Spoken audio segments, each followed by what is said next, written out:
What's happening, people, and welcome back to another episode of All You Can Eat Warriors. And as I always say, All You Can Eat Warriors, and it's a massive night, man, because from all those that hang around 5:50 New Zealand time to around 6, that 10 minutes is like a lifetime. But once it dropped tonight, I know a lot of you guys would have been super pumped. So welcome in, everyone. My man Ash, how you doing, brother? How you been? Good, brother.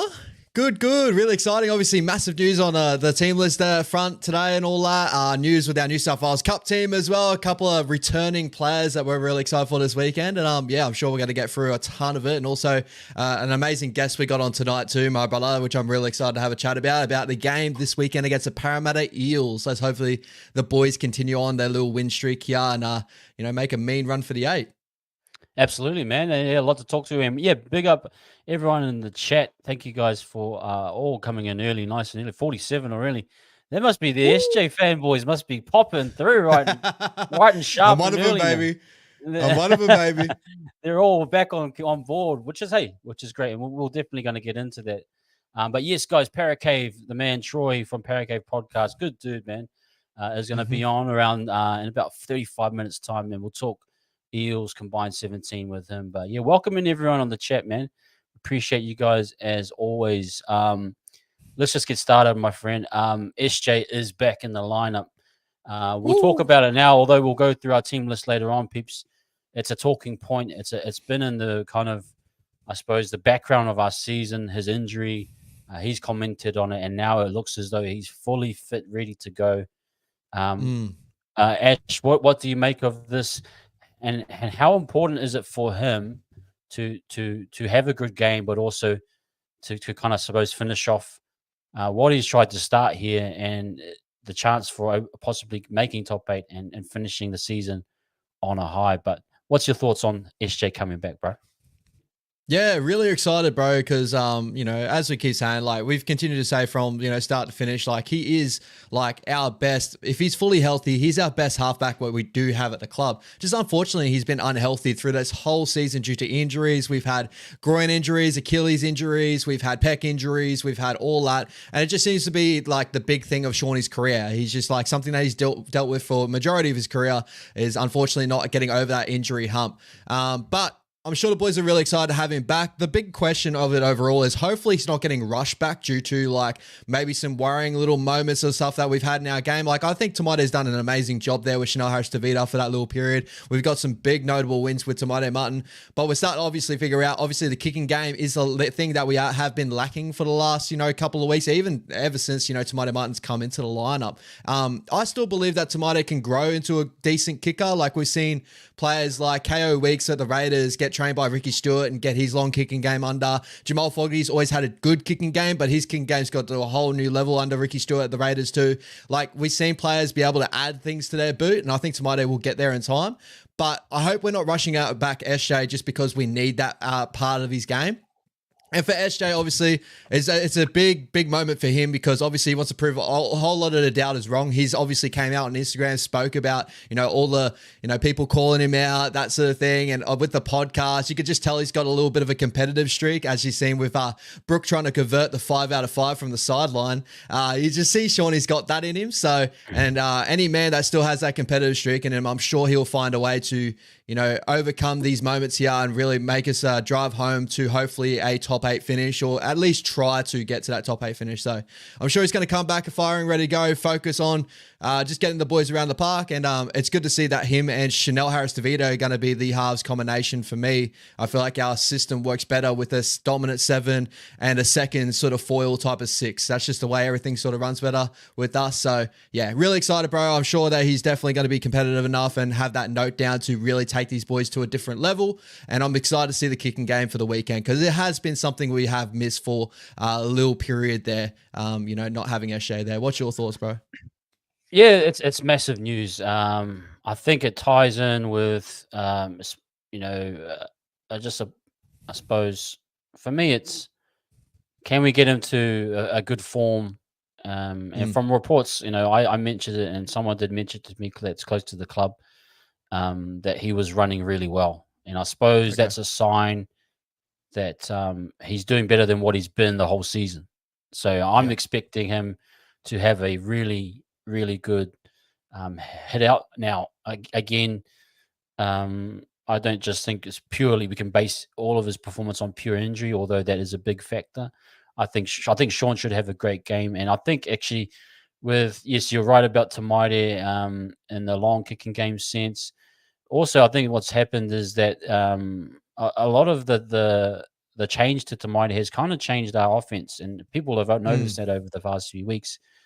And I think what we'll see with Shaun, obviously, I think we'll see probably a bit more of a shift to the right side naturally, as that has worked well. We'll see CNK involvement, and we'll get into RTS and CNK too soon because everyone's still harping on about RTS is the fullback. We'll get into that, but I think we should see kind of a more structured outline attack, and hopefully we should see the other key pieces kind of fit into place. So actually, I was listening to Fonzie on This Warrior's Life talking about how he noticed Egan wasn't really engaging the first defenders at the A, and kind of if you notice with Egan, he's actually almost kind of fell out of form in terms of his attacking play as well. So I'm probably expecting, with Shaun's structure and that familiarity and everyone kind of in the right place, that Egan will pick up as well. That we'll get a bit more of that deception, we'll get more of that tempo back that we've been missing the past few weeks. And then obviously talking about CHT, the system that's worked with Shaun has been that Shaun runs the shop. And we know that they tried to do that with Tamaide and Shaun kind of playing as a 6, and it just didn't work. And it just wasn't balanced. So I think CHT's happy to play that role. I think he'll fit in perfectly. Whether he's got that left foot kick that again is so important to me, and the defensive combinations will be great as well. So I think this is gearing up to be a good, solid game for not only SJ but for all the pieces around it. So it should be a good performance, man.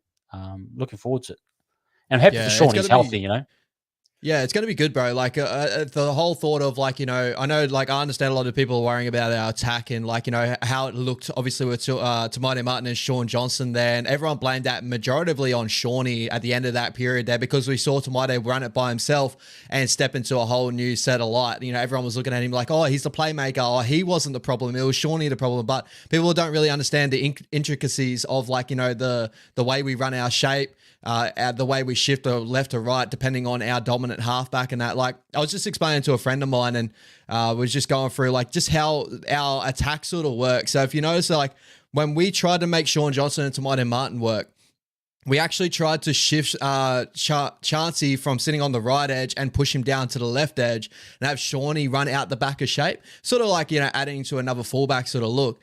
And mainly the reason why our attacking shape looks so much better with a dominant 7 and a second foil type of 6 is because that 6 that runs on that left-hand side becomes a second fullback in a way. That 7 creates the extra number on the opposite side because we got a link man there. that creates the extra number, and that number 6 is playing out the back of an edge back rower. They're not using an edge back rower. If you see a lot of other 6s in the competition, they actually play, they can play a left and right side. Like a Luke Keary plays a left and right with Sammy Walker. And they'll use an edge back rower more so. Luke Brooks is very similar to that. But we have a different system to those guys. So with the way we work, obviously Shawnee will create the extra number on the outside, and then out the back will be Chanel, by the way we'll look over the weekend. And then on our right side, it'll be Shawnee straight off the end of the ruck, and obviously Chancey will be out the back on that right side. And he's got a really nice ball playing, and that creates the extra number on that opposite side. So these are some of the reasons why our attack didn't look like it was in sync when we had Tamati Martin and Shaun Johnson there, is because we kind of noticed pretty early on that Tamati Martin doesn't really work very well out the back of an edge back row and have a 3-on-2 option. He likes working with someone on the like a edge back row that he can hit short.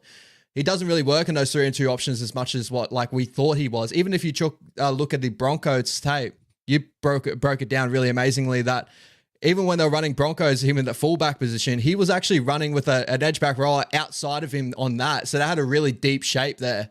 He never ran really a 3-on-2 sort of option. He always had someone outside of him creating that number to push on the outside. So that's just a really interesting, the intricacies, sorry, I had to get that word out there, of how our attack would look with Shaun Johnson and someone like a Chanel Harris-Tavita, and possibly a Luke Metcalf if he gets back healthy and that through this New South Wales Cup game of the weekend, because our whole attack to start the season was built around Shaun Johnson and Luke Metcalf, and that's how our attack looks incredible, because Luke Metcalf plays majoritively his best football as that second fullback look out the back of shape. So that's just my opinion on it. I think we're going to run really well there. We're going to have the extra, kick meterage with Shaun Johnson, because he led the competition with Jamal Fogarty to start the season in kick meters, even due to injuries and that, he still was up there on that.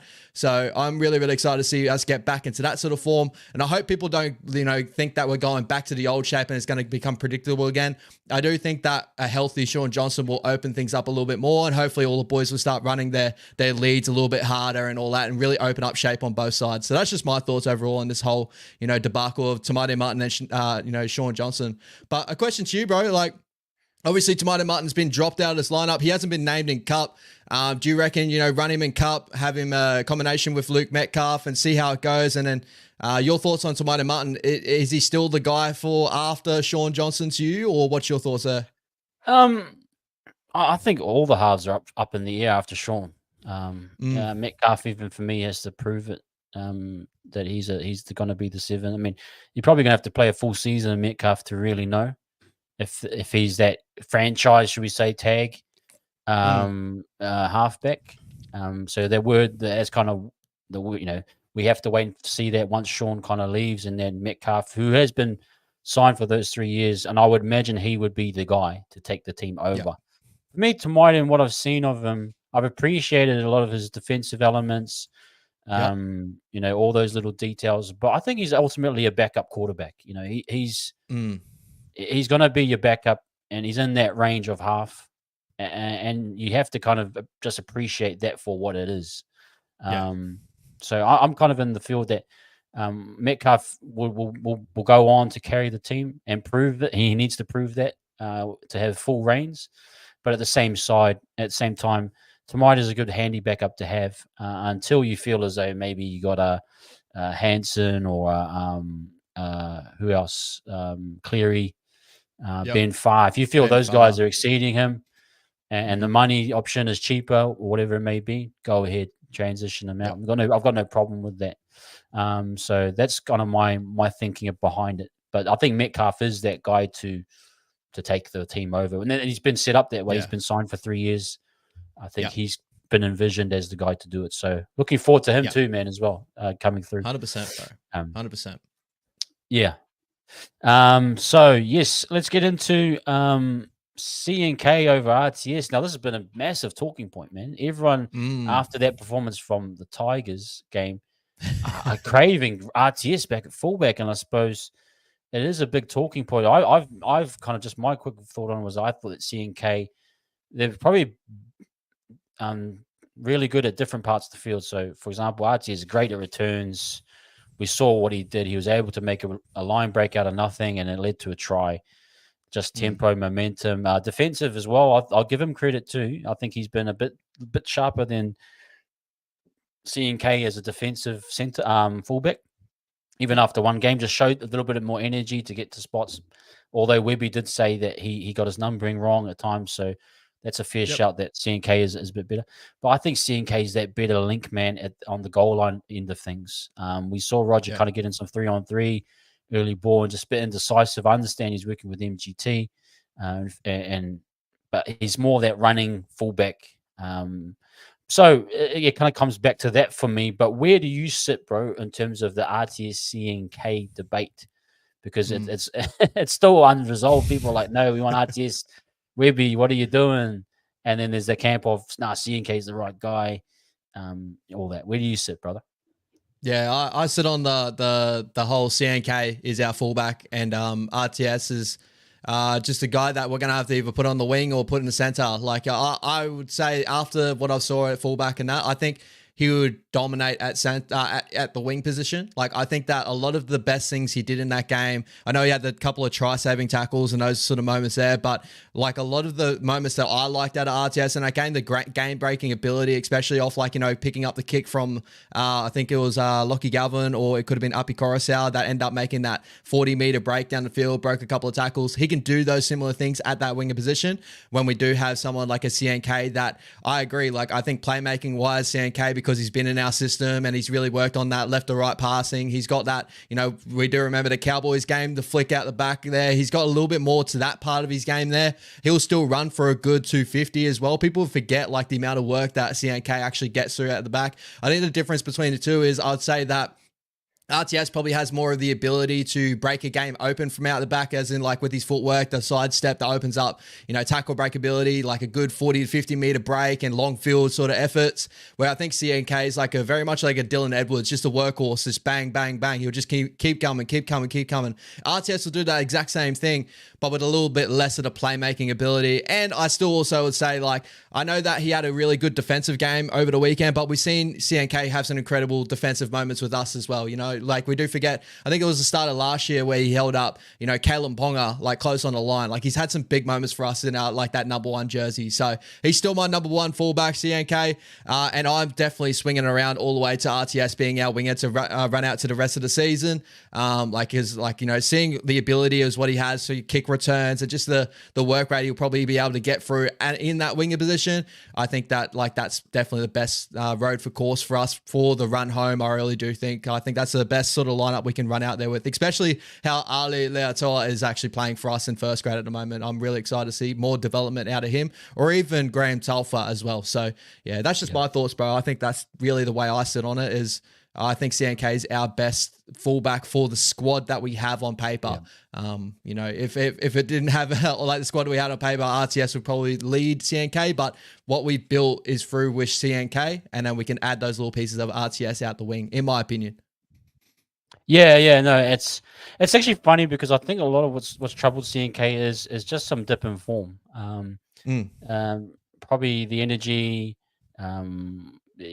He played Pacific Championships. I'm not sure how that adds up to more games and time.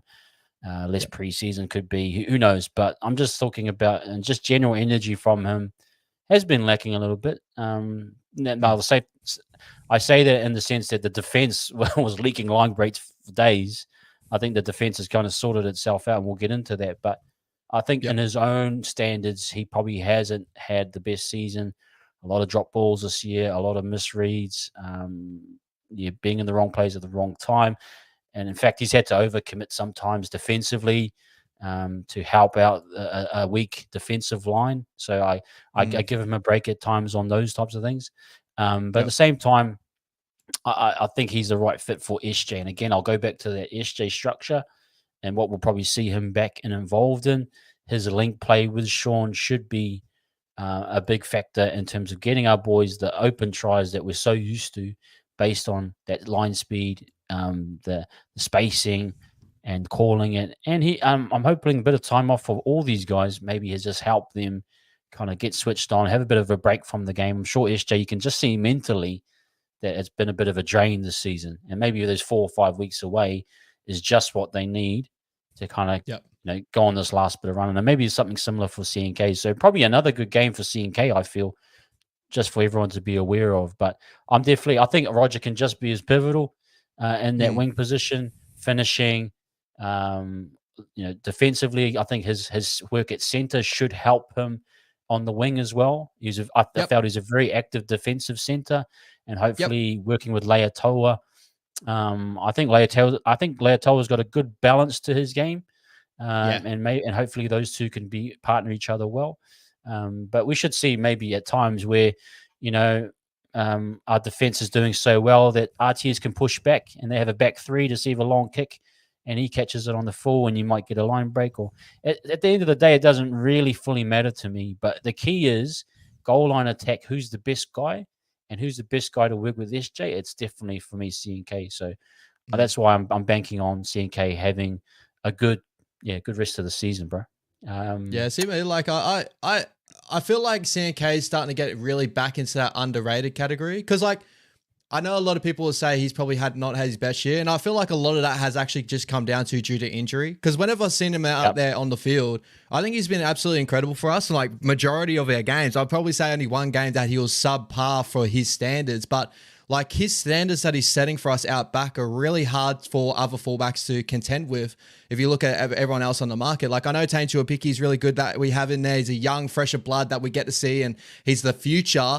And I think people get really excited for the future. But then now, like CNK is still a fairly young, like not fairly young, I think he's 28, 29, probably 30. Like he could be around that sort of range. So he's still got a ton of years left in his, and looking at his stats, bro, he still leads our run meters on average when he plays for us. He still runs for more, he only averages like 1 error per game. Like he's just like for the amount of work rate. And I'm talking like those moments where our best part of our game is getting out of bad field position into good field position. And having CNK out back, I think people forget like those moments where those third tackle hit ups, and then he may even back it up for the fifth tackle hit up. Like he does those big energy, high energy moments where he lifts the side. And there's been big moments this year. I remember like the Rabbits game, didn't he return for that Rabbits game, ran for 300 and something meters. The energy we had in that game with him back and like what he brings for us out of the back end is really hard to replicate. And I know even when we got RTS there, but as we just said before, like CNK's got more of the passing ability there. So I just feel like he's becoming more of the underrated player. And I just don't see what other people are seeing to where he's like losing his form or his touch other than injuries. Like, the best ability is availability, I guess. And I feel like that's the only way I can really see it. Or it's maybe everyone wants to see fresh blood with Taintu Apiki, or thinking that Roger will get back to Daily M standard Roger Tuivasa-Sheck. So that's just my thoughts. I think the safer way to go, and the way we're like, from what I've seen this year and last year, he's just the most consistent fullback we have. He's the most sturdy fullback we have. Defensively, he's on. He'll run for good 200 meters a game. He'll do everything we want there. We have those other positions that we can fill in with players like Roger that can run for 250 from a winging position and break open the game with his footwork and not have to worry about passing and stuff like that. That's just my sort of thoughts on it all. I think, and another just quick comment on CNK. Look, he did it over a season. He did it over a whole season last year. Don't think he really dropped off. He did have a few HIAs, if I remember. I think the interesting thing about RTS is that it was explosive plays. He had a few try savers. But I don't want to take away that RTS has had a few errors. He's had a few mistakes in his game. Key errors at wrong times. So I think we're living off one performance sometimes, but I get the idea of it. I think that what people are looking for, it was a momentum shifter. It was the X factor. When we talked about X factor last year, and we haven't really seen that X factor in the center position, but it felt as though Roger brought X factor to our team from fullback. But I just go based on consistency over a period of time. I would be on the side of caution and trust the guy who, like you said, underrated, does all the things over time. It's kind of like the Tedesco versus what's his name? The Dylan Reece Walsh? Oh, no, the Dylan Edwards. Dylan Edwards, yeah. Yep. Kind of that style of play where Edwards will chip away 1,000 cuts. He'll get Teddy will do it in big and bold and flamboyant ways, just his style. But Dylan Edwards, if you saw an Origin, was just paper cut after just paper cut and just grind you down. And I think that's kind of a similar comparison It is.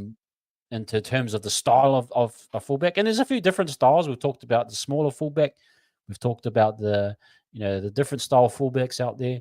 And coming from a Penrith system, that probably suits Webby. Understands that CNK fits that profile for him. But I do not doubt the energy RTS has brought from that one game. It felt like we could ride that wave a little bit emotionally as a fan base. And so I think that's what's put people in a bit of a kerfuffle as well. So it is what it is. Yeah, it is what it is. Okay, just quick. We'll quickly touch on this one, Alex. You have asked a question. Yeah, chuck in your cues, guys, if you got them. Do you think Roger can do enough in this game against the Eels to take Montoya's position? In my opinion, Mont has been improving a lot, but I think Roger is the full package. What's your thoughts quickly on that, brother? Yeah, bro, if you asked me to start the season, I would have, always just been at home. I reckon RTS a center. That's the best way our team would look. I'm starting to come around to RTS being as our winger. I think that elevates that position just a touch. He does pretty much everything that Monty can do, probably maybe a higher click. Obviously, with as we just touched on then, the flamboyancy. He's got that beautiful left foot step that just can break open in a game. I've seen Montoya break open a game, but not as consistently as RTS, if that makes sense. So I think that he can definitely hold Montoya out of his spot. That hurts it for me though too, because the one other thing that I think a lot of people don't take into account too is the way that Montoya makes the team feel. If you be around camp and you see the way Montoya's, his energy, the way he talks, he was our captain, I think from memory later on last year. Remember when we had a couple of games without Tohu or whatever, he ended up being the captain for us at moments last year too. So he can stand up in that position. That just shows the energy, the way he gets around the boys. It's going to be a thing that will definitely be missed, but looking on the field and the way both these guys can play, I think Roger is the better defender out of those guys. And then if you're acting the best part of Montoya's game is from the back fence. And what's the best part of Roger Tuivasa-Sheck's game? It's probably from the back fence as well. So that's the way I'm kind of looking at it, bro. I think he could break the game open from the back, from the wing. So I'm probably going to sway the way of RTS right now. And I've come around to it. I still was the start of the season. I was our best lineup is Montoya, RTS, Berry, and Dallin as our back line. But due to injuries, the way everything this whole season has gone, I think that now it's starting to look like RTS will probably have to be our winger for the rest of the season. And whether he wants to be that, we'll have to see. But that's just my thoughts there. What's your thoughts, bro? It's quickly on Rise on Bay. You said RTS can break a game open, Cuzzy. That's what you want, 300 meters a game. I don't necessarily want 300 meters a game, bro. I actually would be happy with 200 meters and 4 try involvements. You kind of see what I'm saying here? Yeah. I think we don't just need pure 300 meters when you can we're probably the most dominant meter team in the comp, even without those 300 meters. I'm just saying that on the balance of it, if I can get 300 meters from RTS, with some broken play, I'll give you that point. But at the same time, if I can get 200 meters with 3 try involvements, a better goal line attack, and link play and defensive structure from CNK, I'll take that over the 300. That's just my personal view anyway. But I can see where you're coming from, Rosen, and respect. And my only rebuttal to that is then what do you do with CNK? Because every other option I don't agree with. I've seen CNK play in the wing. I've seen CNK play at center. He is not a better center or winger than what he is a fullback. And I think that Roger Tuivasa-Sheck is a better center and winger than what CNK is as, a winger, I think that CNK as a fullback can hold a level close to RTS without just a slight game break ability, what he has. But if you put CNK on the wing, he's not going to give you any as similar what he gives you at fullback. Defensively in the line, I don't like CNK in the line as much as what I like him out back. I've seen that with the Kiwis in the Pacific Championship. That's just my thoughts. Is think of the names that we have on paper. The best lineup we can have is CNK in his preferred position because RTS is so versatile that I feel like he can strike from multiple different positions on the field. And I think winger would probably open that up to him to do very similar things to what he can do as a fullback. So that's just my thoughts on that. Yep. And absolutely. Let's just quickly get into the centers, man. I really acknowledge them as having a great game. I kind of felt as though the tempo and the speed of those two, Ali and MGT, it just felt like everything was humming and speed was good. Ali's runs, I was really impressed with him. Now, the argument is obviously Pompey's out. The RTS experiment at centre has, I think we've moved on, or they're at least for now going for wing. Do you see these two playing out the rest of the season as our centres, even if Berry, who's indefinite at the moment, even if Berry comes back, or do you see Berry taking one of those spots off those two? Because I think they're kind of showing that they've got the skill, but again, consistency. I might be expecting them actually to have a few errors this week, just based on how young players are. But what's your thoughts on that one? Yeah, so I'll probably say I'm a little bit more higher on Ali than what I am on MGT, as in holding their spots for the rest of the run into the end of the year.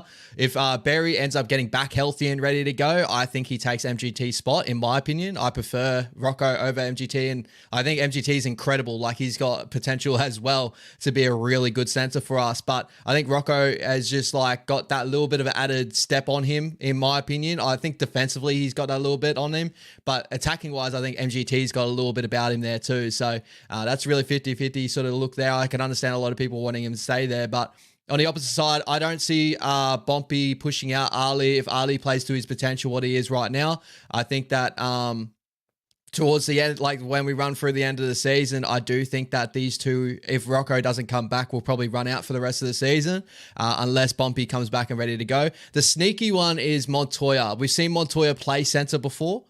For us, remember the Cowboys game last year? He broke the game open with a couple of big line breaks for us. Defensively, I think he actually goes way better defensively at center than what he actually goes at winger, because winger's a tough one because you got to rely on your center to end up creating reads for yourself for your defensive system. But that's the sneaky one, and that will come down to whether we want to push Ali back to our right side and open up that left side for Pompey. I think that's another big question to add to it too, is like, can Ali play on that right side again, push him back over and push Adam Bompey back on the left side? But I would prefer to see, obviously, Ali Leotar and Rocco Berry if everyone's healthy, ready to go. That's just my opinion with the team that we have now and RTS outside of Ali. But yeah, I could see MGT probably holding a spot over the other boys there too. So that's just my thoughts. What's your thoughts there? Do you think Monty maybe have a chance?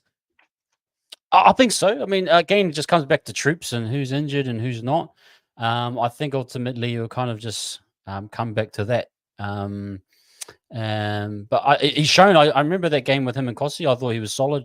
He's a solid player, Montoya. And again, a lot of our guys, they kind of all sit in that similar range. I think that's the symptom of having guys that are just kind of, there's not a cut above guy. Like, for example, Shaun or AFB. AFB every week, no, we don't have anyone of his caliber. And he's a cut above. Whereas in a lot of positions, when this is a symptom from last year, is that some of the young guys are coming through, and some of those more experienced guys like a Pompey or that have played a few more years, they're kind of stagnated or they've reached their ceiling. And so these young guys are coming up, and you're kind of at a point where you're starting to weigh up the pros and cons a little bit. But definitely, man, I think flexibility has always been one of Webby's benefits. He's made guys, like when I watch the guys train, they all train the same drills. They all learn kind of every position. So I wouldn't put it past them to do that as well. So, yeah, my man. Look, Brad, guys, we've got a special guest in. I just want to welcome in my man from Troy, from the Para Cave podcast. How you doing, brother? I'm not too bad, fellas. How are we going? Good, bud. Good. Thank you very much for having me on here tonight. I really appreciate it. Oh, mate, we love to have you on. This is actually you're probably our first guest from another team, man. We really appreciate you. We love the work you do, man. Thank you very much. You're para through and through, as you can tell in the background, guys. I was going to say, is that your actual man cave, brother? That is so sick, yes, bro. It is. Yes, it is. Oh, that is sick. That's the Para Cave. That's the. How many years did it take to make that, bro? How many years? Like, that looks like a lot of memorabilia there. Yeah, so probably I've been at this place that I'm currently in for about 11 years this year. But all over probably about 20, 25, 30 years, I'd say. My actual first piece of memorabilia was my very first Parramatta jersey that I got at 8 years old. So what's that, 36 years. So it's hanging up here somewhere. It's definitely hanging up there somewhere in the Para Cave. It's got an old number 7 on it. The number 7's wearing away, but it's still there. It doesn't fit me anymore, but I've still got it. Man, it's great. It's great to have you, Troy from Para Cave, man. Amazing work as well. The interviews you do, you get everyone from every era. You talk to the legends, bro. So we appreciate you spending some time with us, man. We do want to have some questions for you. We know we're obviously opponents this coming Friday, but we wanted to talk a little bit about how your season's going. I think probably a bit melancholy-ish like us, no doubt. I'm not trying to bring you back down, but how have you evaluated the season thus far? What I suppose you've had some transition now with coaches, but how have you pinpointed maybe what has been the biggest problem, I suppose, with Parramatta this season?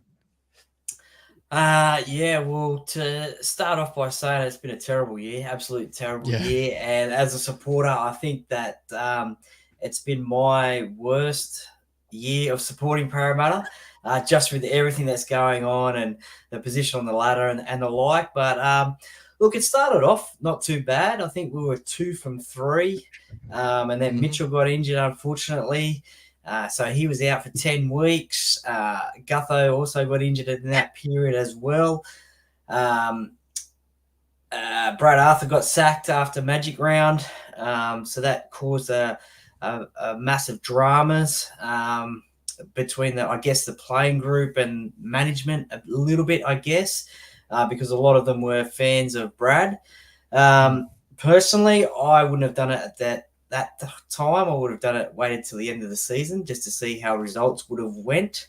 I knew he was always under pressure to keep his job, but I'm not a big fan of sacking coaches mid-season, to be honest, because you never know. They may turn it around and see what happens. But, I guess the fact that nobody knew who the coach was going to be for so long, just some of the players are getting older as well, and they haven't performed the best as they have this season. So, I can't pinpoint. There's a lot of things going on at Parramatta. So fans aren't happy with what's going on. Fans want change. They want change off field, on field as well. So, it's all happening. And we're second last at the moment. Hey, we're not far off from you boys. So we kind of feel similarly to you, my man. Ash, you got any questions for Troy there? So obviously this year been a little bit of a down umbrella, but the signing of bringing Rowlsy in, hearing all through the defensive minded coach and stuff, and seeing that, looking at the teams like the Doggies, even us of last year had a change in our defensive system, and it kind of gave us a fresh breath of fresh air, and obviously fell apart a little bit this year. But what's your thoughts on Rowlsy? Do you reckon he's a really good step in the right direction, or do you feel like you're taking a couple of steps back for a little bit less into the future? What's your thoughts there? Yeah, look, I think I was a little bit surprised that it was a 4-year deal that he signed. I thought maybe it could have been a couple of years, but I guess a couple of years is not going to be enough to work his magic if he's got any, to be honest. Look, he hasn't been associated with Parramatta, so obviously Dragons through and through, and he's worked at Melbourne and the Roosters, so he hasn't got anything to do with Parramatta in the past. From all reports, he's going to come in and clean out the coaching staff and start fresh and all new, which is probably a good thing, considering a lot of them, even though some of them have done a really good job, most of them have been there whilst Brad's been there. Yes. So, look, I think it's a good move. I mean, obviously we've seen how the Storm and the Roosters have gone over the last 5, 7, 8 years whilst he's been an assistant coach. So it'd be good to see a new face in there. And by all reports, he's not coaching the team at the moment, but he's certainly, I think he got a release last week, from Melbourne. So he'll be in and around trying to put his magic on the team for 2025. Yeah, it's interesting with Rolls. I mean, it's kind of in a similar vein to us with Webby. We all had a positive hunch. He was an assistant. He's worked in New Zealand. I suppose that's a benefit for our culture. You have to understand New Zealand culture. but it might also be a benefit for him that he hasn't touched Parramatta, hasn't been involved as well. But just want to quickly backtrack onto Arthur's tenure. I think it was 9 or 10 years. What do you make of his tenure? Were you personally happy or upset that he got the sack, and what will his kind of legacy be from a Parramatta view as a coach? Yeah, look, I think his legacy will probably be that he took Parramatta from a dark time, a low position when he took over. I think 2014, I think it was. That they had a wooden spoon, I think 2012, 13, and came in then. Obviously, the 2016 salary cap drama as well, where he was pretty much the face of the team for any media and anything through that, and basically tried to keep the team together and tried to keep morale up as well. I think we missed out on the finals by, I think, 2 or 4 points that year anyway, after losing 12. 2018 was a downer year. 2017 was a breakthrough year as well, top 4 position. But then we had that run from 2019, 2020, 2021 of 2-week finals. So week 2 finals and then an exit. Obviously, the grand final 2022 was a massive effort to get there. No one expected us to get there. 23 was a disappointment year. And then this year was probably, as I said before, was tough. It was tough for him because he had Mitchell out and he had Gutho out at those times. So a lot of pressure was on him. But look, I think he's probably one of the luckiest coaches to have his job for as long as he did, to be honest. 10 years, we only see like Robbo or Craig Bellamy, Wayne Bennett. Well, not so much Wayne Bennett these days, but those sort of coaches stay at their clubs for a long time. Ricky Stewart as well. And without winning a competition and only making one grand final, he managed to stay there for 10, 11 years.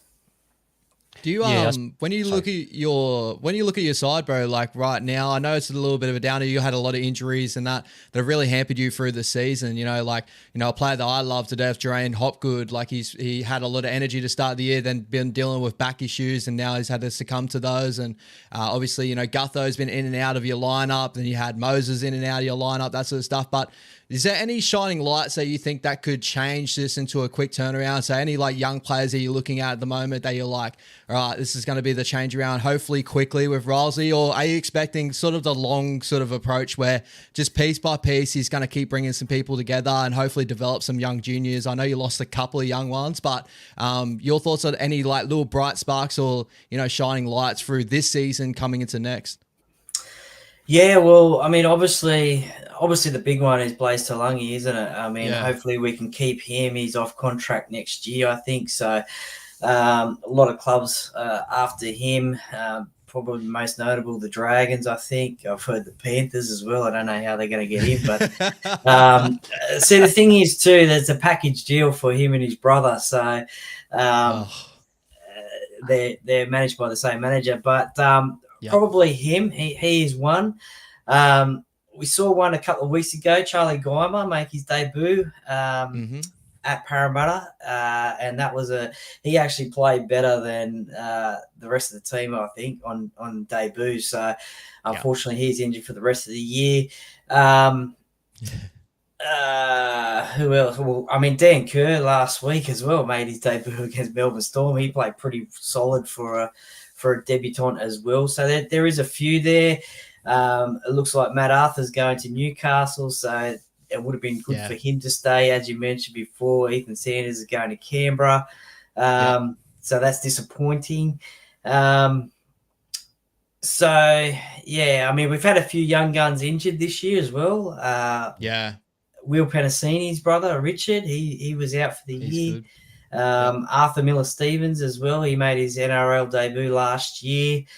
He was out for the year this year as well. So hopefully some of them get back on track and be ready for 2025.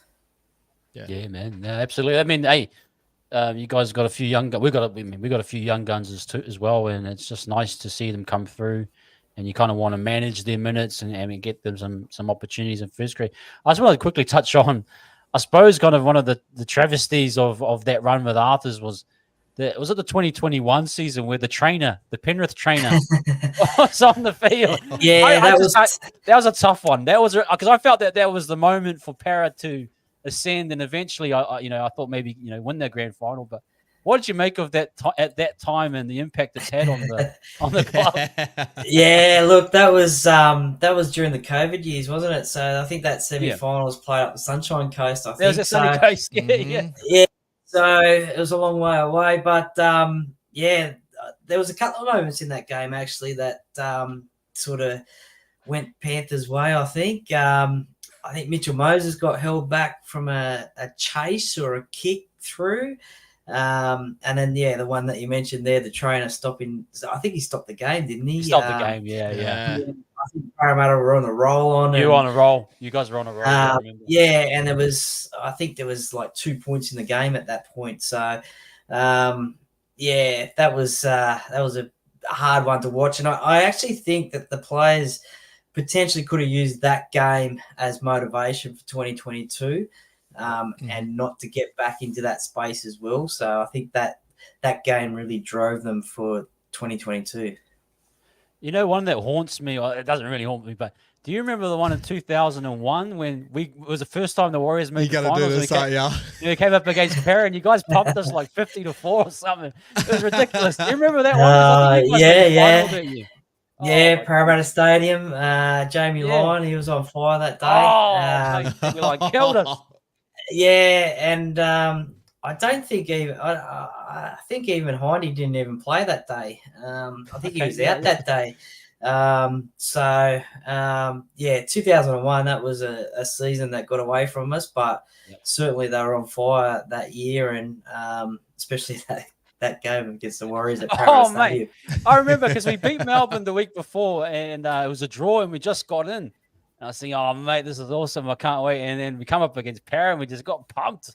And there's a Jamie Lyon. Young Jamie probably back then. Young Jamie. I think it was it your first final series that It was that our year? first finals, Yeah. Yeah. And who was your hooker? He's like a blonde-headed dude. I remember he just destroyed us. Funny you should mention him actually, because I actually spoke to him yesterday for the podcast coming up this week. So Brad Drew. That's the man. Yes, Brad Drew. So he actually got Dally M Hooker of the Year in that year. So he was good, bro. He was really solid. Yes, he added a lot of spark around the ruck for us, and no wonder he got the Dally M for that year. So there's an exclusive for you. That's coming out on Thursday, that interview. So. Oh, beautiful. I don't think we mentioned that game, though. You guys did what Penrith did to us, to you guys. You pumped us 50, and then we came back and made the grand final the following year. So we got to thank Parramatta for that. But that was I do have some of those memories that haunt me still, and that was one. But I appreciate you, man. I know you know about that one, and many more. Look, man, we'll get into this. Unless Ash, you got any more questions around Para, or we'll talk about players as we go. But quickly, Ash, any more questions for Troy? Nah, man, nah. We pretty much touched on a lot of it. I honestly, I hope you guys get back to where you were, because it was so good to see that period there, obviously with that grand final period. And I have a good mate that's a Parramatta Eels fan. At work we talk all the time. And at the start of this year, I said, mate, like legit last year, I thought your draw was ratchet last year. Like you had that many teams off of buys. You had the Origin period was disgusting. Like I was like, don't worry, mate. Like as soon as you get a preseason together, everyone will come together. You should be better for it next year. And just really unfortunate it just went the way it did. Injuries really were a massive impact. I think you started the season smacking the Dogs, probably one of the worst losses the Dogs have actually had this season. And then it just kind of went up and down from there, you know what I mean? But hopefully it can get back to what it is. Like, Gutho obviously dealing with knee problems and stuff. Dylan Brown obviously trying to hold the flag up for that period there with no Moses. But I think like maybe last question before we get on to, talking about the teams and that. Dylan Brown, bro, and that the whole, the contract stuff, right? Like, there was rumors going here, there, everywhere. You're on a Warriors podcast, so we're going to talk about it. But there was rumors there and everywhere saying that people wanted him over here. Your thoughts on Dylan Brown, like, his development under you guys and that, and like, he's definitely a guy you want to lock up and keep for the future, right? Yeah, definitely, 100%. Look, if you look at him and Moses, they're probably one of the best halves combinations in the competition when they're on fire. Yep. But I think maybe there was too much. I think he was playing out of position, to be honest. At halfback. So I would have just put Ethan Sanders straight into halfback and leave Dylan where he was, but that didn't happen. So yeah, he was playing out of position, and probably a lot of responsibility as well, being in that position to run the team around. And obviously he doesn't have the kicking game like Moses, but he does have a good short kicking game. I think, it's a difficult one for him, because I think you can see games where he does get up and perform, and he's on, and he'll be the last line of defense where he'll chase and make that tackle. And you can see sometimes that he tries hard. I think sometimes he does actually try too hard. You can see when he does that, when he does run all the time. I think last week he ran for 100 and something, 89 meters or something like that. I think ridiculous, 25 runs or something. So, but obviously he can play, as you guys would have seen last year in the Pacific Championships. In those sort of big games. He has the potential, and we have seen it. I just don't think we have seen it on a consistent level. And he's got one of the most ridiculous contracts in the NRL, to be honest with you. It's crazy, right? Clause here, clause there. Clause there. Everywhere. That's just ridiculous. But apparently he's staying with us, and he's not going over to you guys, apparently. He's staying that's what we want to hear. Fair enough. Great chat. Everyone, please hit the like and subscribe. Yes, and also give a shout out to Para. Go hit Para Cave Podcast on Instagram, Twitter. I know you got a YouTube page as well. You big on Spotify as well, on podcasting platforms? Yeah, Spotify, Apple, all the usual suspects, Yeah, beautiful, man. Hey, look, we're going to do this teamless thing. It's a combined 17. So what we do is we go through each position, and we pick the best in each position that we feel. This is the first time actually doing it with a guest from a different team. So we will try not to be too biased. What I will do is I will adjudicate, and I'm usually on the fairer side. I'll definitely. I know you and Ash will have majority of knowledge, as I myself. My knowledge is limited on certain teams, and so we'll go through each position. We'll kind of argue or support each other on who we think is the best for that in that current spot, and then we'll put a name here. So I'll just share the screen. But no pressure, man. If you agree, all the Warriors. If you agree with us all the way through, we don't mind that either. But anyway, first matchup we start at the fullback is C&K versus Gutho. Great little matchup here. Great matchup. I'll let you go, Ash. Your thoughts first, and then I'll send it to Troy.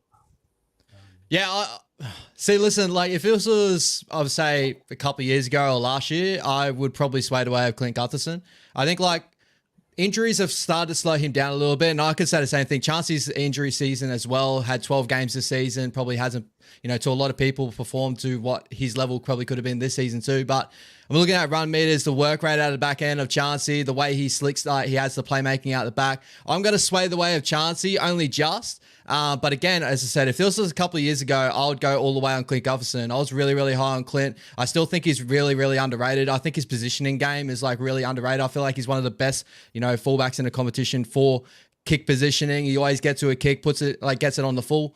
What's your thoughts there, my brother? Are you swaying the way of CNK? Or are you going to fight for your man, Clint Gutho? Are you going Gutho? Look. To be honest, I think they're probably very similar players, aren't they? So. They can always be there at the back, making that last saving tackle, try saving tackle. they've both had their run of injuries as well of late as Yeah. well. Chance is probably a little bit quicker than Gutho at the back there.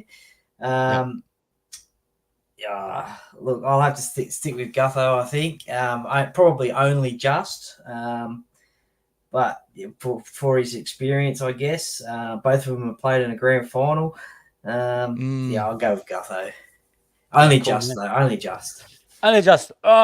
Mate, this is this is tough. It's a tough one because they're very, very similar, right? They actually are. You're 100% right. Like you're looking at probably they've Chelsea got a bit of ball playing in 186. them. Yeah. Hey, there's no harm in doing a draw. We'll call it fair. I feel it's a genuine kind of a draw one based on both of their form. So I'm actually fine to call that a draw, and both got solid arguments. Just quickly here, Jazz, hit this up with Troy because he probably knows. I've heard that we haven't played the Eels at home since 2017. Is that true?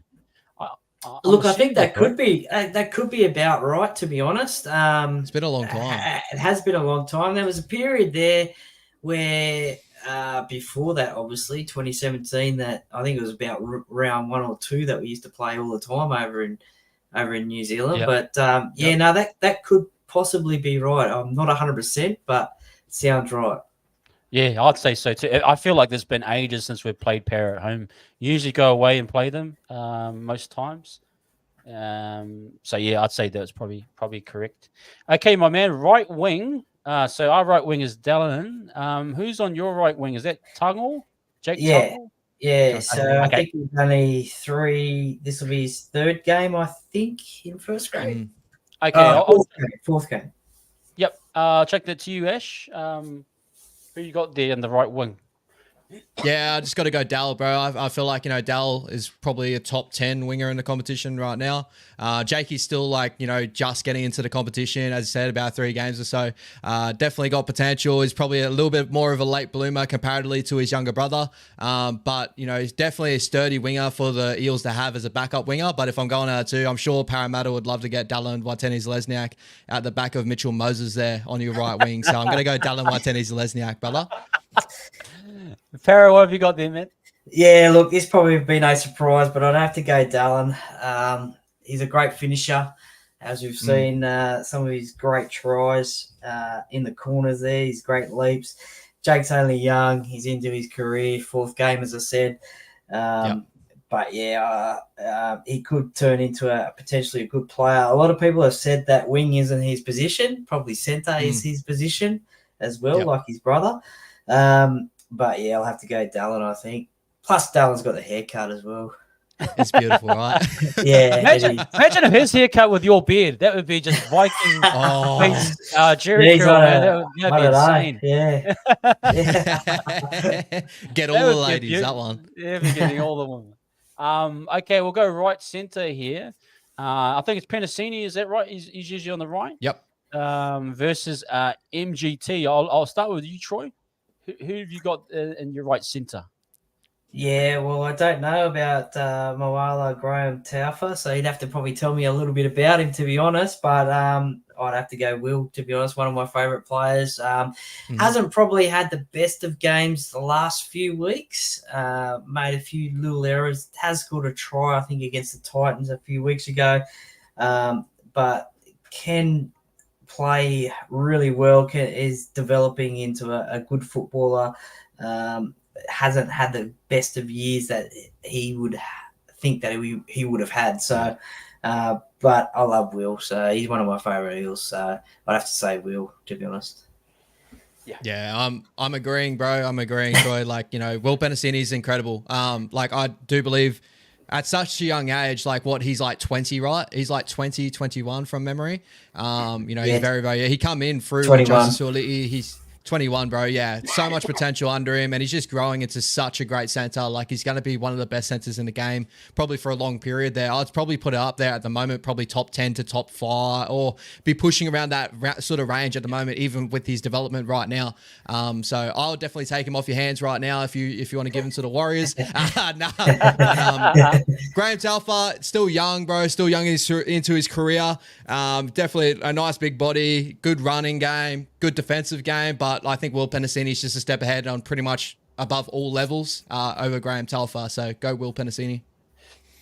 Yeah, good. Yep. I agree too. Even I know Penasini's a great player. I enjoy watching him play as well. Speed, all those elements.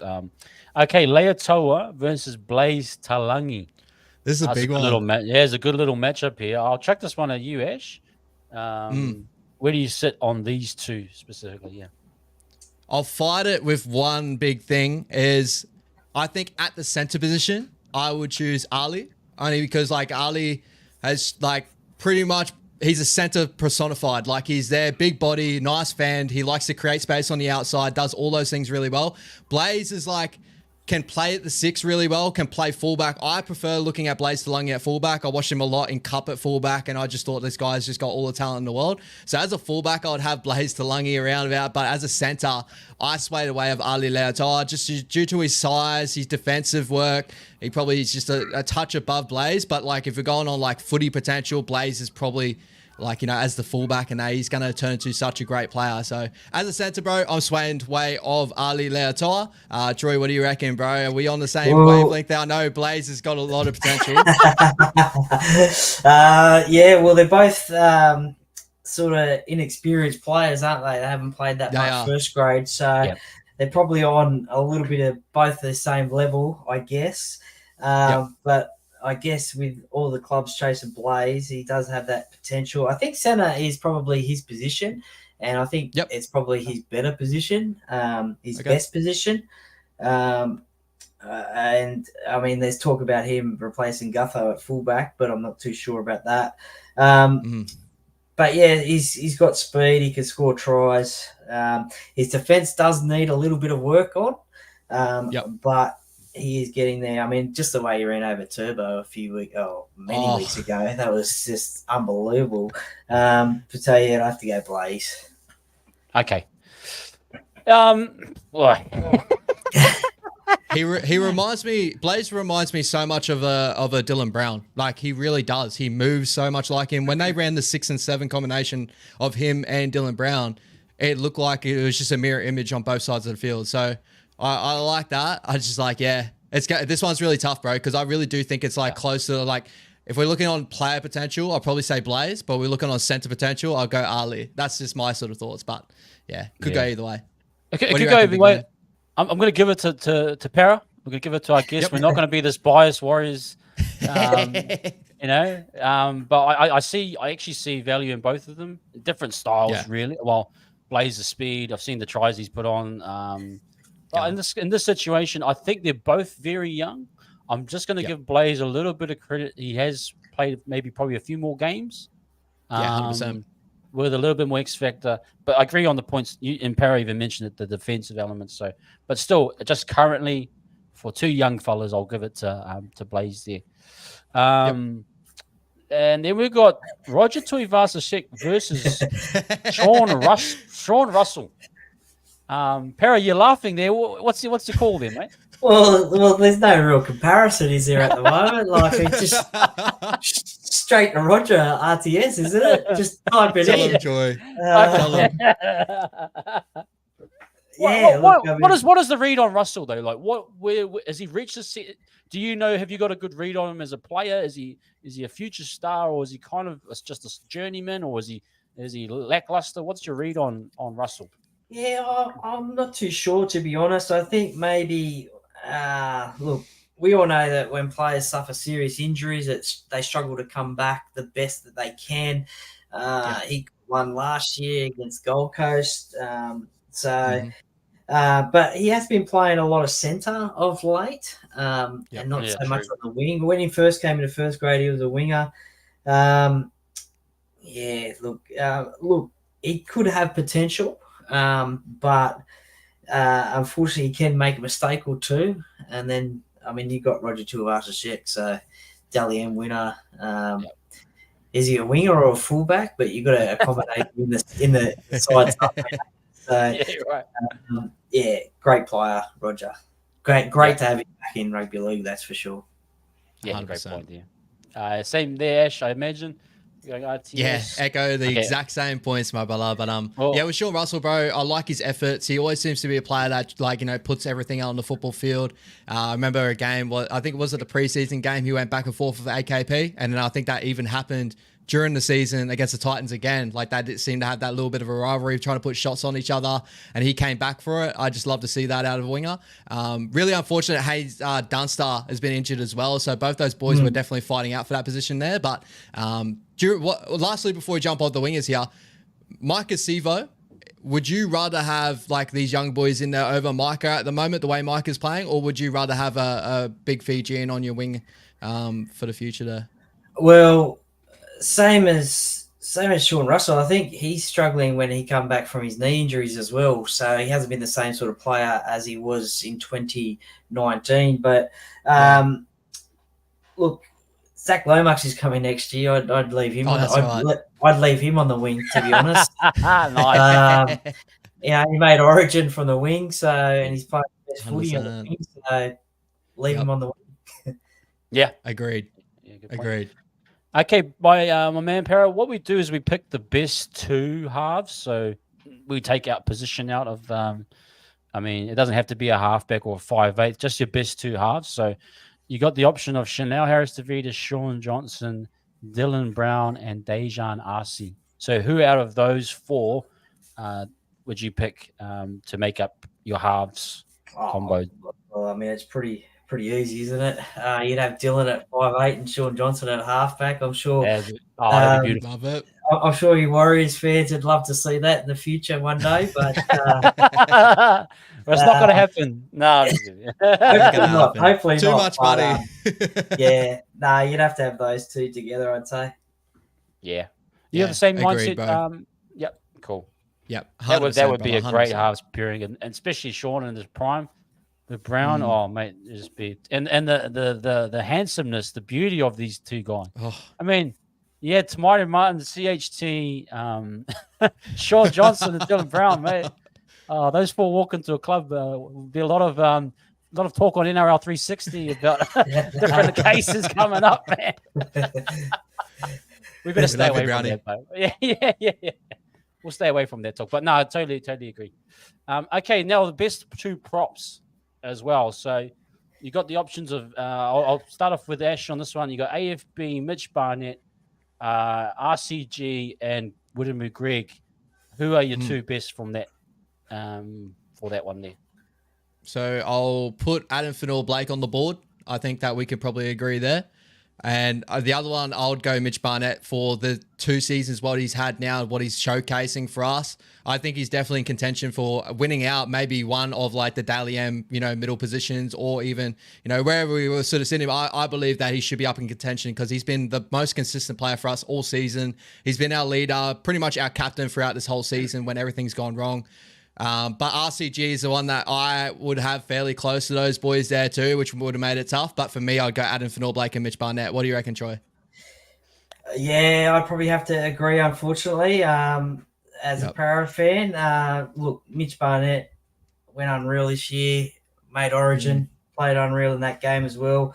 And as you said, could go close to prop of the year. Adam Fanua-Blake, you're probably disappointed that you're losing him, but you get James Fisher-Harris, so that's a fair replacement. But over the last couple of years, maybe not so much this year, but definitely last year he was probably the prop of the year. So RCG, he probably he has his moments, and he can perform. Other times he can't. The game against the Gold Coast, I think he was one of his better games that he played a few weeks ago that I've seen in a long time. So I'd have to go AFB and Mitch Barnett. Yeah, no, that's a fair call. We'll keep it moving, guys. Hooker, we got Egan versus Brendan Hands. Para, Troy, were you sitting on this one? I'll go Wade Egan as well.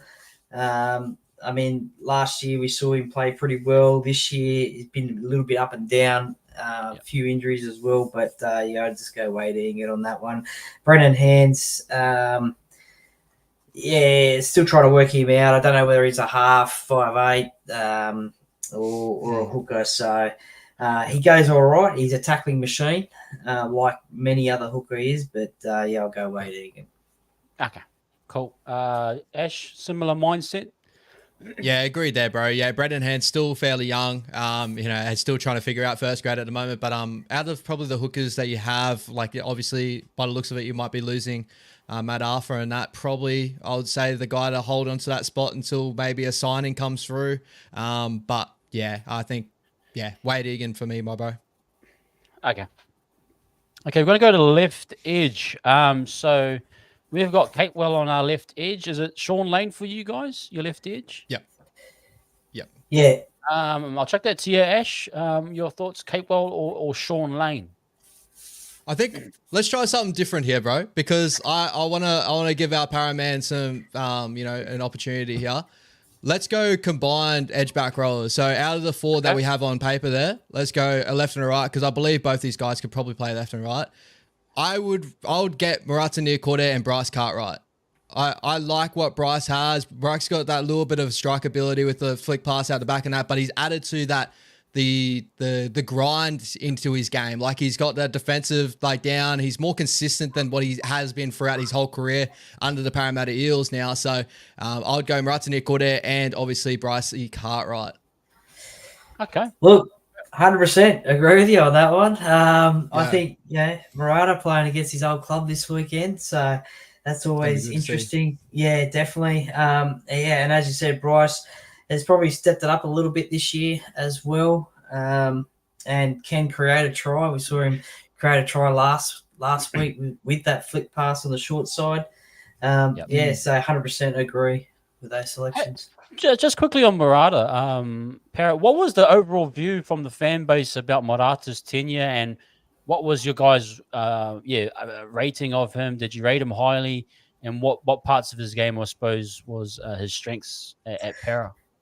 Yeah, look, I think we did rate him, but we also understood the reason why he wanted to go back to New Zealand as well. So that's always something that you don't want to step in the way of. So obviously that'll make them unhappy if they stay in Australia rather than going back home. But yeah, it was disappointing to lose him, but we could understand why. I guess probably just liked his mongrel, I guess, and the way that he can hit. He can run. He can play centre if need be at a pinch. We've seen him do that a couple of times at Parramatta in the past. So, look, it was disappointing to see him go. Yep. Yeah, fair call there. Cool, guys. Let's get into the lock position. Dylan Walker versus Madison. I'll hit you up there, Ash. Where are you sitting on these two? Madison, I haven't watched much Para this year, but from what I know of Madison from previous years, was really good, in my opinion. But where does he sit currently right now, in your opinion, over Dylan Walker? See, Matto's a tough one, because if we're going off of this year, I would go Dylan Walker. But if we're going off of the type of player, you just know the type of player that Matto can be. And it was really... It sucked to see him get to this position where he is now. I understand, Hopgood's been incredible, and I'd have Hopgood over and all that sort of stuff. But Matto's also lost that ability to have those big 80-minute games that he used to have, and show his ability as well of getting through the hard stuff and all that, which is probably Matto's best part of his game. He's got that added ability of a nice ball playing lock, but also can get through the 40 tackles, or what a Jermaine Hopgood can do. Very similar. They're very, very similar two players. So I'm going to sway the way for you, my brother. I'll go Ryan Madison, because I just the type of player that he is and what he can be, I believe is better than Dylan Walker. But I think Dylan Walker's form this year has been better than Ryan Madison's form this year, because Maddo's only just found his way back into the starting lineup over the last, I think, was it been 4 weeks, 3 weeks now, something like that. So that's just my opinion anyway. What's your thoughts, my bro? Yeah, look, Matto's been one of those players that he's been asked that he can find another club if he can, or better deal or whatever elsewhere. Yeah. So there's been a little bit of talk about him being shopped around. Look, I don't know. Personally, I think maybe Matto might be a little bit too big in this day and age as a player. I mean, he can have a good offload. We all know that one. He can force a bad offload as well. And he can pull off a big hit as well. So I'll go Matto as well. Dylan Walker, great player. Obviously a little bit faster than Matto in that position, and obviously got that experience as well. But I'll just go Matto on that one. Yep. Madison on his day is like insane. Yeah, One of the I best. felt. Yeah. You know what I mean? Yeah. Whereas I think Dills is kind of at that just consistency level, like pretty much similar games, not much difference between most. But Madison, I thought when he was in his form, man, he's just on fire. Okay, guys, now we're nearly at the end of this. So the best 4 bench players, you can just choose your best players. You can make it up how you want. So we got the Lussick brothers. That's a good one. Freddie versus Joey. That'll be good. Tom Ale, Jazz Tavanga, Leka Alasima, and then you got Joe Ofahengawe, Luke Moretti, and Dan Keir. I'll chuck this one at you, Troy. Of those 8 players, you can choose 4. Who would you select as your bench? Well, which brother is better? I don't know. So maybe that's why Joey got picked this week to play against his brother. Who knows? Get it in his brain. Yeah. Look, I'll keep it a bit even. I'll go 2 from each side. I'll go Luca Moretti, Dan Kerr, the debutant from last week. I'll go Freddie Lussick and Jazz Tavanga. Yeah, that's a fair shot too. Appreciate that.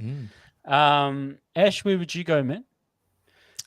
I would probably sway the way of I'll go Jazzy Tavanga for sure, has to be there. Yep. I personally would go Leka Alasima on the bench because I think he has probably the most upside of a lot of these guys here. I'll go Luca Moretti because everything I've seen of Luca Moretti, he goes out there, he's 100%, bro. Balls to the wall, tries his heart out. He's got good ability there. And then to finish it off, because I think I'll go Jazzy maybe as a 14. I'm probably going to throw in Joe Ofahengawe. I still think there's something there in him, but I just don't see it enough either. So if I was able to, I'd push Dylan Walker to the 14, but we'll go with that. I'll go Jazzy Tavanga, Leka Alasima, Luca Moretti, and Joe Ofahengawe. I think that's a fair balance. Would you agree with that, Para? Yeah, I think so. There's a little Hangawi's been Offer's been good, man. He's been. I think his energy at the Eels has been a little bit better from the games I've seen than he was at the Tigers. I feel he's like kind of picked up a little bit. Oh yeah. But hey, that's an even bench. It ends up being 2 from each. So there you guys have it. There's your combined 17. Kind of in a weird way, even. Is it? Yeah, like I think if you added a total up, so you probably got Gutho as a tie. I mean, we got RTS and Dallin, so our wings went out. But your centers, even though there was a tough one with Talangi and Ali, give that to Talangi. Joint halves, your forward packs. We kind of dominate the front row. Yeah. And one of the so maybe the forward pack is more favorable to us, but. Look, I'm not discrediting any. I mean, you guys. I thought you guys' performance against the Storm was good too. So, it's not like we're way in the hell and above. And look, we're only in 12th, or was it 11th? I know, although there is a big gap. But anyway, there you have it, guys. There's your combined 17. Thank you, Troy, for participating in that. Were we too dominant? Was the Warriors vibe too strong for you? No, not at all. I think it was pretty fair. It was all good. Yeah, no, all good. I mean, I even agreed that some of your players were better than mine. So, yeah. We all love RTS. That's one thing we can agree on. That's okay, it. Well, we're getting close to the end of our night, guys. We're kind of coming into kind of score prediction. How do you think the game will go? Type part of the game. I'll chuck this to you, Troy. I mean, yes, it's probably the first time since 2017 that you guys have come over. I always feel, for me personally, that Para is a team we've always struggled with. I hate to look at the record books, but I'm pretty sure that you guys are probably on top of us. Although last year we did get a pretty solid win against you. Bearing in mind everything that's happening around you, how do you think this game will kind of go, and what's probably your scoreline prediction for yourself? Oh, look, it's going to be pretty difficult for Parramatta to get up for this game over there. I think, obviously the full house again. So congratulations to New Zealand Warriors fans for selling out every single game this year. So another blackout, so they say. And yeah, look, I think we scored the first try last week for the first time in a long time. But you just have to get off to a good start, don't you, in these games, in any game. You obviously want to be leading from the front. You don't want to be coming from behind. It's just discipline's going to be an issue as well. You don't want to give away the ruck infringements or penalties. Hopefully no sin binnings this week. Look, I think the forward battle is going to be interesting, as we've just pointed out there. Most of the Warriors forwards are probably a little bit more dominant against the Parramatta forwards. The backs will be an interesting clash as well. Look, I think in terms of a score prediction, you want a score prediction? Is that right? Yep. Go ahead, my brother. Oh, geez, I don't know. Are you going to ruin our finals hopes? Please gonna don't. spoil Look, to let you on a little secret, I think actually the Warriors will win this game. I don't think Parramatta will win this game. I tipped the Melbourne Storm last week, so I think I'll tip the Warriors again. Look, it's at home. You guys have got a slim finals chance. You got to win every single game to get there. Pretty much. So look, this game is probably more important for you guys, so to speak. I mean, obviously we don't want to lose and the Tigers win and then they jump us and we go back down to the bottom. But look, I think maybe a 32-14 or something like that, I guess. Yeah. That's a pretty big score for us. We've been pretty tight lately. Yeah. Well, you might open up the gates, mate. I like it, man. If you've been tipping well lately, then I'll trust your tips. No, I think it's been hopeless. So. Okay. No. We're in for a loss. There goes our luck. Yeah. Hey, I'll chuck this one to you, Ash, mate. What do you make of the game? And in your view, what will be that score prediction for you? Yeah, it's tough. This is one of those games that you just worry about, like it kind of was last week. Games that you somewhat were expected to win in a way. I feel like majority, even by the bookies, they say you probably expected to win. And when you see the Parramatta Eels in the position where they're in now, unfortunately, no Moses and that, which really hurts you guys, unfortunately. And looking at your 3-game average, so I like to break things down 3-game averages, see how your form's going and stuff like that. So talk about the games of the Rabbits, Titans, and Melbourne Storm. Attacking wise, you're well below your average of 19.7 points per game. You're at 15.3, so you aren't scoring as many points, obviously, without Moses there.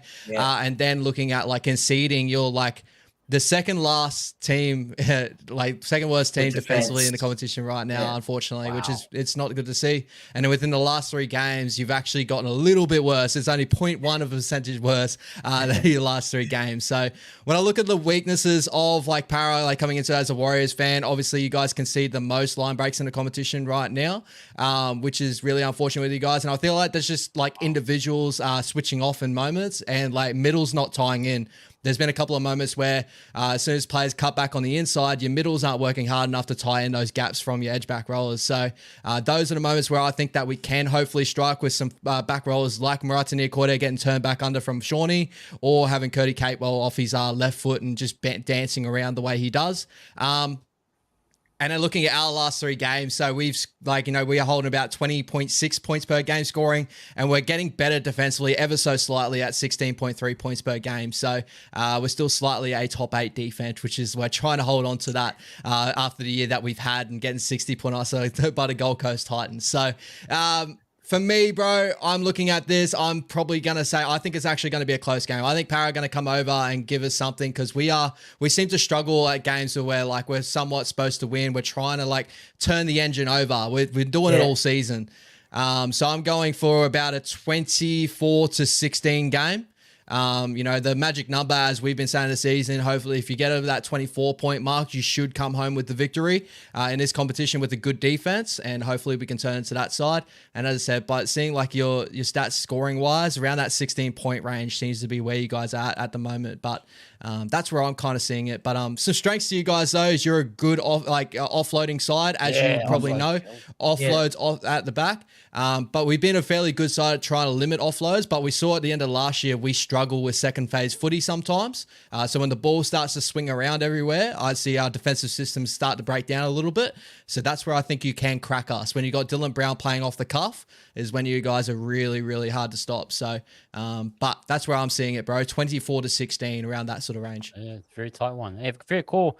Yeah, I think for me, it's kind of an interesting turning. Well, we need kind of a turning point or a momentum changer for our season. I feel it's very tight right now. I think there's the kind of call for SJ coming back and hopefully turning things around on the attacking side of things.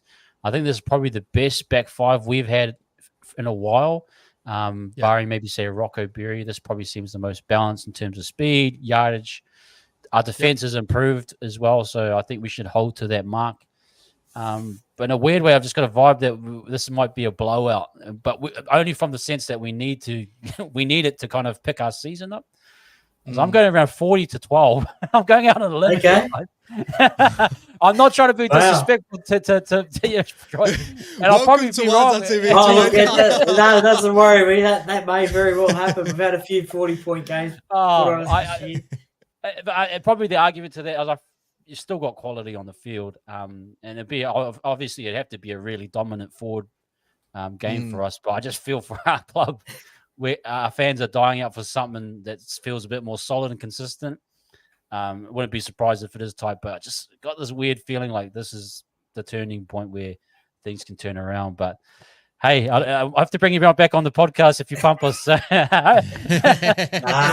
you're right. I mean, we've got nothing to lose. So, well, that's scary too. Yeah, that's a bit of a worry. That's for me. Scary for us, bro. Yeah, you've got nothing. So we might get a bit tight. You guys might be a bit more freer, but I'm just chucking it out there, guys. All my predictions have been wrong pretty much this year. So hopefully I haven't jinxed it. But no, thank you very much, Troy, man. We really appreciate you. Thank you. I've met you kind of on Instagram. Enjoy seeing you around. I know you've been a supporter of all the, Warriorholic, Warriors Fan TV. And for me personally, Parramatta is a club I actually kind of have a bit of respect for. No, you're not like the Melbourne Storm. I would never have a Storm person on here. So you're a friendly club to the Warriors. I hope you guys feel the same way about us. But great to have you on, man. We really, definitely. Thank you very much for having me on. And at the start of the year, I actually tipped you guys to be premiers. So sorry about that one. Tipping again. And I was going for you guys in the finals last year as well. Thank you very much for having me on. Really appreciate it. And anytime. I appreciate it, man. Thank you. Thank you very much. Any last words from you, Ash, before we wrap up? Nah, man, I need to know where you buy all your memorabilia and all that sort of stuff, bro, because my room could get so much better than what this is right now comparatively to what you got going on there, bro. I love you, man, K. So, Well, I get a lot of it from What's Your Team up there at Redcliffe in Queensland. Love it. Look, there's been some from Peter Wins from over the years. There's been some from the club as well from over the years, and there's probably a little bit from eBay as well here and there. So I love eBay, bro. Anywhere and everywhere. Yeah, no, great stuff, man. It's embarrassing. I need to get a fake memorabilia background and just pretend I've got all this memorabilia. But look at me, I've got bare bones in there. I'm pretty much naked right at the bed behind me where you're fully clothed. Ash's got a bit of clothing on. I've got nothing. But I appreciate you, man. Something to aspire to. But mate, that is absolutely awesome, man. Thank you again, Troy. I mean, much love for you as well, man. Enjoy the game. We will, man. Hopefully we don't see you on here again saying, hey, I told you so. Watch out. But we appreciate you. Take care, everyone. Enjoy the stream. We will have a watch along on Friday night, so come along to that. Ash has got Down Unders tomorrow. Pretty much. Is that right, Ash? Yep. Okay, so we'll see us for our content. And follow Parrot Cave Podcast, guys, on all platforms, IG, Twitter, YouTube. Amazing stories for all the, like the guests he's got on. Maybe I'll be interested. Maybe if you ask him about that 2001 final, because I just remember him just destroying. Did you get a chance? I already spoke to him yesterday. Okay. But, look, I've had in the back catalogue, obviously Michael Witt, Big Tooks as well. Yes. Folletti Matteo as With well. Folletti, yeah, great. So a couple of Parramatta Warriors players there.